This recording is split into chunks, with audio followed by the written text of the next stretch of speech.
நீங்கள் கேட்டுக்கொண்டு இருப்பது கனேடிய தமிழ் காற்றுக்குள் அடுத்து காதுக்குள் ஒழிக்கப் போவது ஒரு கவிதை. இந்த கவிதையை தீட்டியவர் தாயத்திலிருந்து எங்கள் அன்பு அறிவிப்பாளர் ஆர்ஜி பாவலர் தியாழினி சிவநாதன். அந்த சோதரிக்கு நன்றிகளை சொல்லிக்கொண்டு கவிக்குள் செல்வோம். கவிதை உழைப்பாளி.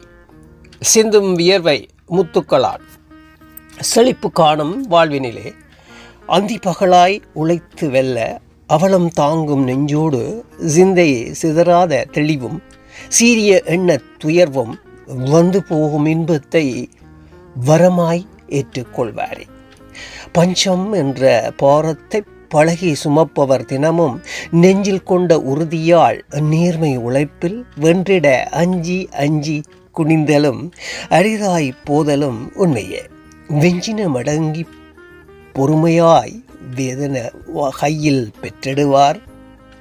கடின வேலையானாலும் கவனம் கொண்டே செய்திட விடிவு கிடைக்கும் என்பதில் வெற்றி காண முயன்றிடுவார்.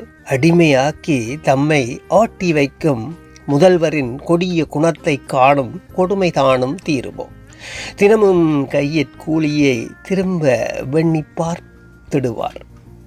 மனத்தில் மகிழ்ச்சியாய் சென்று மளிகை பொருளை வாங்கிடுவார்.